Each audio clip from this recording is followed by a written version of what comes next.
Hello builders, I'm Martin and this is Make Your Own Sound, the channel in which we are talking about how to create your own sound mixing console, episode 14. Nice to see you again. As you know, if you follow the series, until this point we mostly talked about the software for our consoles. And we are not done with the topic, but my plan was to give you enough knowledge so you can set up a system and get work done software-wise. So, if you've watched all the episodes until now, I think you'll be able to do that. Now, it's time to switch gears for a while and start paying more attention to the hardware side of things. If we are gonna build a mixing console, this is quite important. The hardware of every modern digital console mainly consists of two things: a computer, which does the calculations, and a sound device, which deals with all the audio communications with the real world. And when a console is shaped like this, it's less obvious what's going on inside. But make no mistake, these two things exist in here in some form. What we are going to do with our console is quite the same. The difference is, in our case, the separate components will be more obvious, because they will be separate components. We'll also have a computer for the calculations and a sound device for the audio communications. And then we may have different peripherals or control surfaces, but we'll get to that. For now, let us start simple. The two basic components we absolutely need for the console to work are a computer and a sound card. So let's focus on them first and then we can build on top of that. First, the computer. As you know, you can have a desktop or a laptop or some weird things in between. You can buy a computer, or you can build a computer, or you can take a computer and make it look like something a little bit different. There are options. So let us first set some ground rules. Because computers and computer components can dramatically vary in power, in capacity and in price, here I will specifically focus on what is and what is not important for a mixing console. If you want your computer to be a mixing console, but you also want to use it in your studio and maybe to edit videos, for 3D rendering and to play games, well, you can do that. And I mentioned it briefly in episodes 5 and 6 when we talked about optimizing Windows. But that way your computer may become quite expensive, and also that's not what we're here for. So, once again, my focus will be on the components with only a mixing console in mind. And then you can take this information and expand on it in whichever direction you want. Ultimately, the final decision will be yours. Now, without further ado, let's begin. Okay, let's see which are the components that make a computer. You have a motherboard, a CPU, a GPU, RAM, storage, power supply, and you put all that in a case. And for what we are doing, we'll also need a professional or semi-professional discrete sound card. These are the basic components and I'll go through each one of them in this and in the next episode. In the beginning, I'll go into more detail for the people that are more tech savvy, but in the end of the next video, I'll make a summary and try to give some quick answers to those of you who don't want to bother with too much information. Okay, I'll start with the most important component in our case, the CPU. Now, I was prepared to speak for a long time about all the parameters of a modern CPU like architecture, base frequency, boost frequency, instructions per cycle, number of cores, number of threads, TDP and so on, how all these things change and how they all affect performance. And I even wrote several pages to the script about that.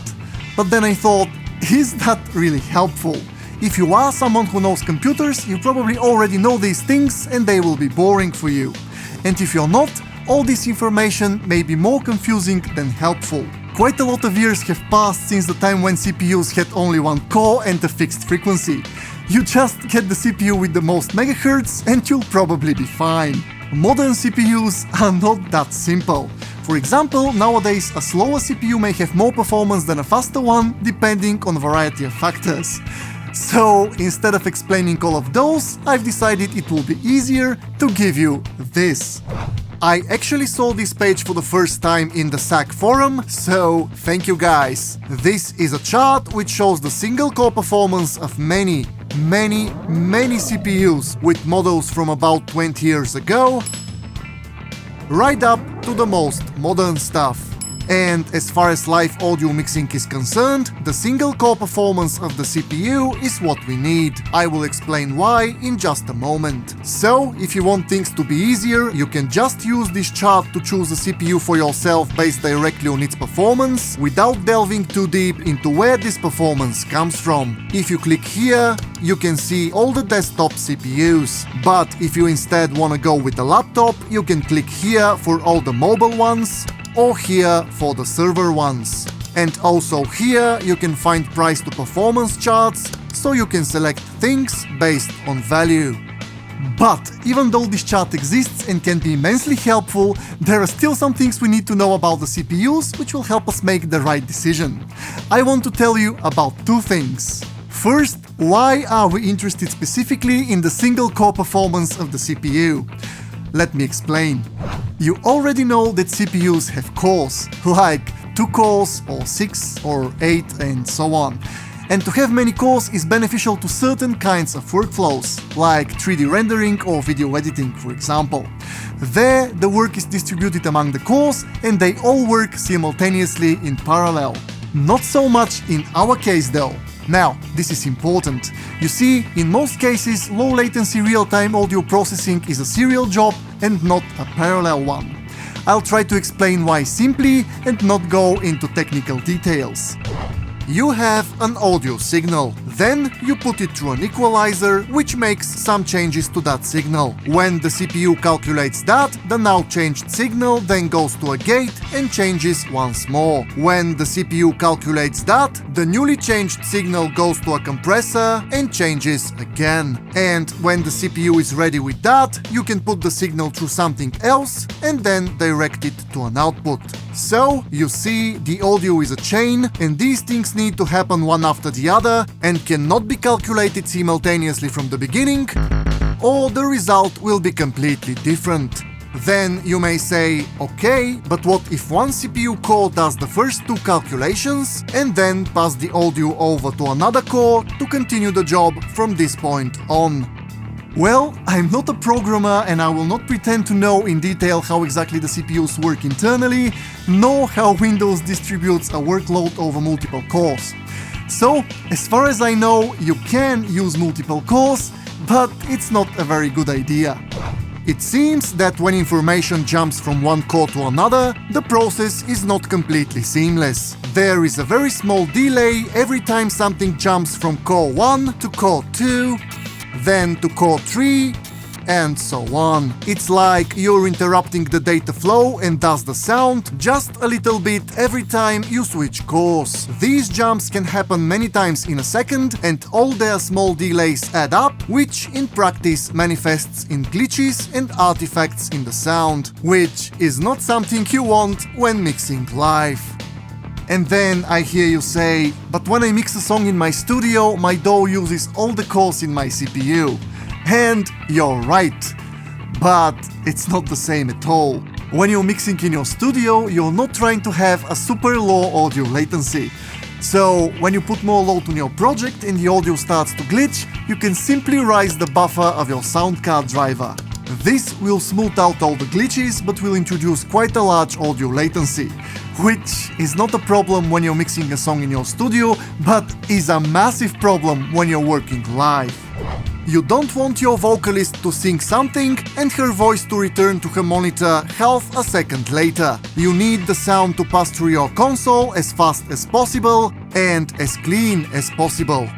So, that's why when a software is dealing with very low latency audio, like in our case, it always tries to do all the audio calculations with just a single core and doesn't allow the audio to spread over multiple cores. I will give you an example with my favorite DAW, Reaper.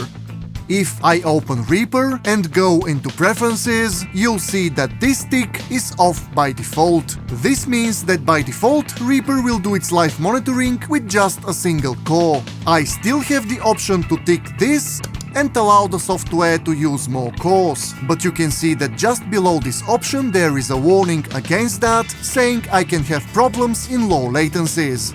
And I must say there are exceptions to this rule. Wave's Super Rack, for example, manages to use all the cores in your CPU with very low latency. But on the other hand, it's not a mixing software and it doesn't have a mixing engine. It's only a virtual rack for plugins. So that could be the reason. And if you're using SAC, it's important to know that it always uses just a single core for all the audio calculations, plugins, mixing, and so on. I'll show you more about that in episode 16.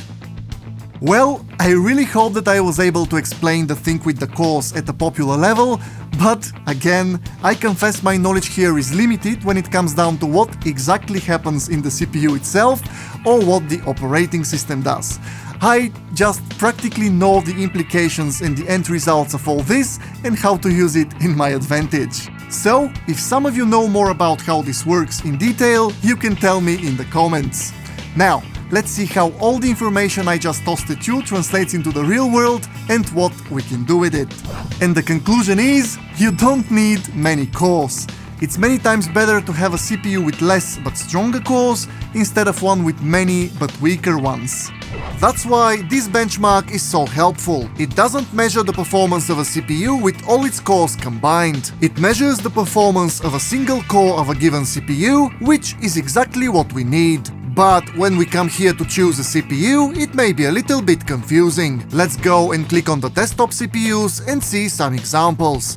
Okay, let's look at one of the best and most expensive single-core performance CPUs. For example, this one. I'll click here to get some more information and notice that it's a 10-core CPU. Now, if I just wanted the best performance for my console no matter what, I could get this CPU and it will probably be great. But from a value standpoint, not so much. See, the software for our mixing console will use only one core, and it's a good idea to have at least one more core available for all the other things the computer does. So, actually, 2 cores could do the job. Also, this CPU is not cheap at all, and you'll be paying for 10 cores but using only 1.5 of them. So, let's try to look at something else, like this for example.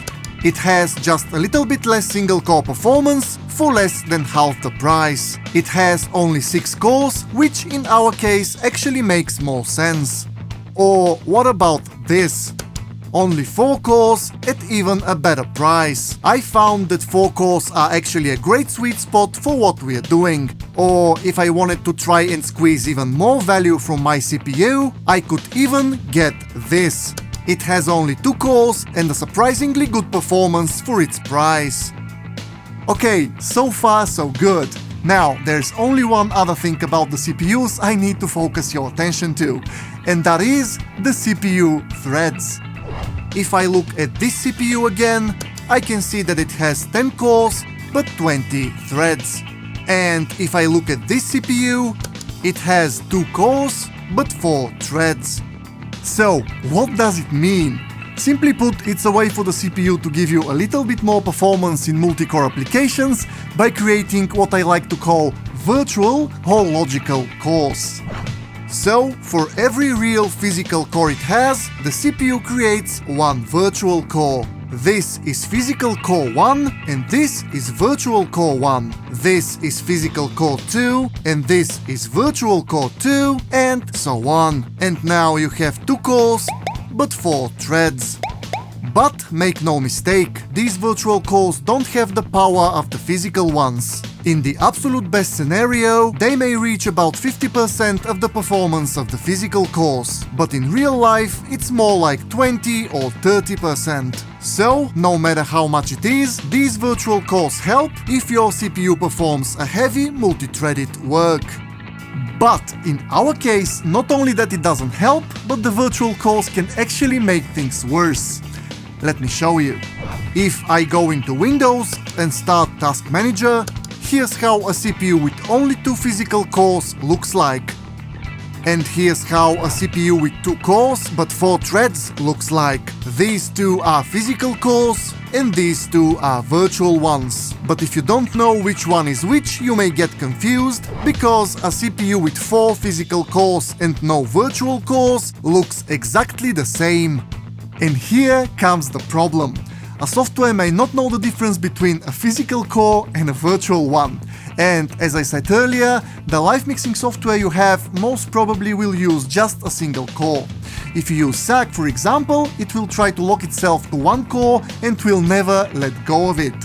And if it locks itself to a physical core, let's say this one, everything will be okay. You'll be able to use the whole performance of that core. But if it decides to lock itself to a virtual core, like this one for example, suddenly you'll end up with a performance that is 70% less than what you expect, everything will work poorly, and if you don't know about this problem, it could be a big letdown.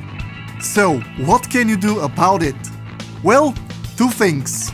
First, not every CPU creates virtual cores. Some models operate only on physical ones. Let me show you.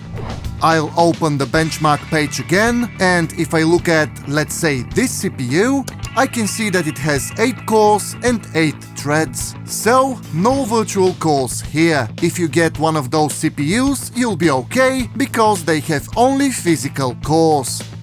But what if you get one of the others that create virtual cores? Well, there is a solution for that also.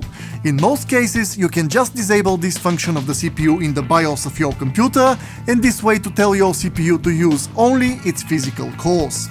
I'll show you examples for how this is done in episode 16. But have in mind, this might not always be possible. Almost all desktop computers allow you to do it, but when it comes to laptops, well, sometimes you'll be able to, and sometimes you won't be, depending on the model. So, this is something you should check before you get a laptop for a mixing console.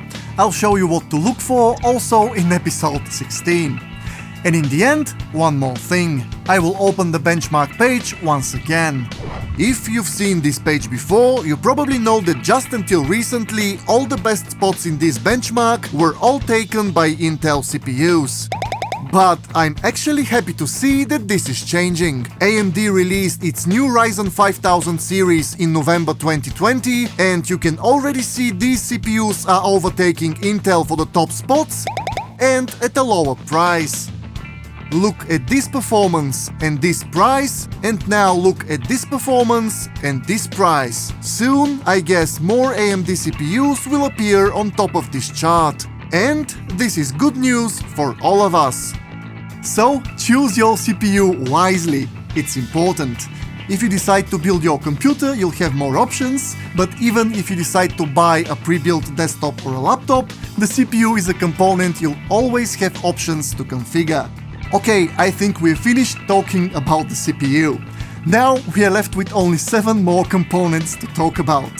The CPU is, in our case, the most important component next to the sound card.